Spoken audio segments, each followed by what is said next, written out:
রোজার আগে 11 মাস গেছে, এই 11 মাসে তাই এই 1 মাসে ব্যবসা হবে। করল্লা কিনছে 100 টাকায়, এই করল্লা বেচে 180 টাকা কেজি। না না, এটা মুসলিম এইটা দেয় না, এটা সব খামখেয়ালি ব্যবসা বাণিজ্য।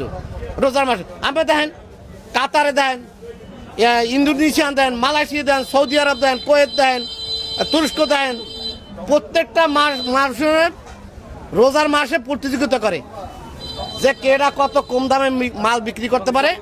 হ্যাঁ, সব কামাইয়ারা পুরস্কৃত পায় সরকার থেকে। আর আমাকে দেশে কেরা কত বেশি বেচতে পারে, হ্যাঁ, কেরা কত বেশি দামে বেচতে পারে, হেলে পাইবে পুরস্কার।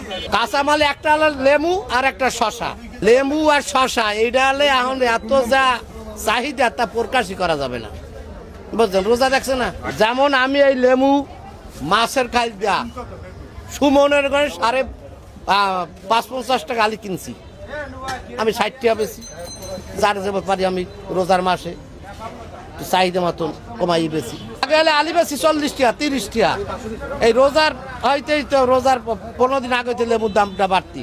লেবুটা ঢাকায় শহরে ওদের পাওয়া যায় না, খুলনা। শশা বর্তমানে 100 টাকা বিক্রি করে, রোজার আগে ছিল 60 টাকা 70 টাকা 50 টাকা। মুসলিম আমরা, বাংলাদেশের মুসলিম আমরা পরিচয় দিই যে মুসলমান দাঁড়িয়ে আছে 100-এর মধ্যে 95 জন মানুষের মুসলমান। হ্যাঁ, তা আমরা মুসলমানের কাজ করি না যে রোজা আসলে প্রত্যেকটা মালের দাম হয় বৃদ্ধি। আমরা দেখেন প্রত্যেকটা জিনিসে দেখেন, আমরা সাংবাদিকতা করতে আইছেন, আমরা যাই দেন ফলের দোকানে দেখেন, গার্মেন্টসের দোকানে দেখেন, একটা যে কোনো মাছের দোকান দেখেন, সবজির দোকান দেখেন, মুদির দোকান দেখেন, প্রত্যেকটা মালের দাম বৃদ্ধি হয়। রোজা আইলেই আমরা আন্দোলন শুরু করি, আন্দোলন। হ্যাঁ, রোজা বেশি করে হাঙ্গাম ওই 11 মাসের তাই 1 মাসে করবে। রোজার 11 মাস, যে রোজার আগে 11 মাস গেছে, এই 11 মাসের তাই এই 1 মাসে ব্যবসা হবে। এটা বাংলাদেশ। কেজি মাল বেচতে বেচতে আমাদের ওখানে 100 গ্রাম 150 গ্রাম ঘাটতি যায়। ঘাটতি গেলে 100 গ্রাম যদি 15 টাকা যায়, তাহলে 15 টাকা গেলে আমরা ওই 15 টাকা পাবো কোথায়?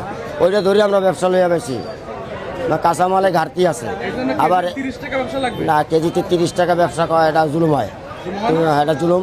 1 কেজি মালে 130 টাকা কেজিতে। মুসলিম হিসেবে আমরা আসলে এই কি বলে রমজান আসলে দাম কমিয়ে দেওয়ার কথা না? জি জি, সেক্ষেত্রে দেখা যায় এই মুসলিমদের বিষয়টা উল্টো হয়ে যায় আসলে। এর কারণ মানে হচ্ছে এটা আপনার গৃহস্থে ভাই, এরা খামি দেয়, গৃহস্থে খামি দেয়। এরা আইন নেই, কয় 160 টাকা কেজি, নিলে নাও নালে না নাও। কিছু অসাধু আছে, হ্যাঁ আছে, তো তা তো আছেই। বাজারে 5টা মুখ সমান না। ওই মনে করেন দেখা গেছে 80 টাকা মাল কিনলাম, ওইটা 100 টাকা বেচলে আমাদের কোনো গায়ে বাজে না, কাস্টমারের গায়ে বাজে না। ওরা তো চিন্তা করে যে 10 টাকা 20 টাকা তো খাবেই। এই অবস্থা। কাঁচামালে বর্তমানে কোনো মালই নাই।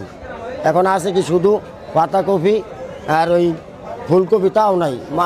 মালের সংখ্যা কমে গেছে। আগে ছিল মাল, দাম কম বেশি, 10 টাকা 15 টাকা 20 টাকা ফুলকপি বেশি। সেই ফুলকপি আমাদের কেনা লাগে এখন 35-40 টাকায়। গৃহস্থ আইয়ে খামি দেয়। যে একটা লাউ কিনছি 15 টাকা 20 টাকা, সেই লাউ এখন বর্তমানে বাজারে 40 টাকা 50 টাকা চাই গৃহস্থ আইসা।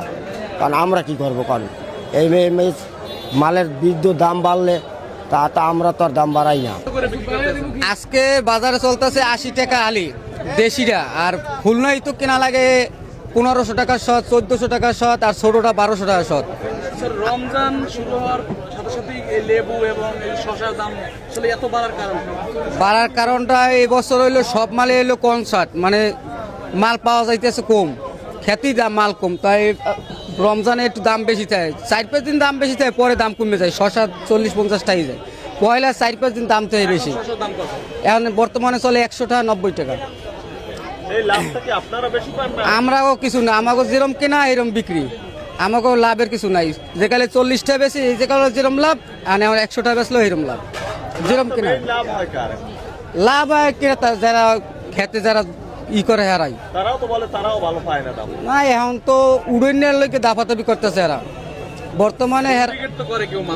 এই জায়গায় সেন্টিকেট, কাঁচামালে সেন্টিকেট নাই, কোনো কাঁচামালে কোনো সেন্টিকেট নাই। এটা পচার জিনিস, পচার জিনিসে কোনো সেন্টিকেট হয় না।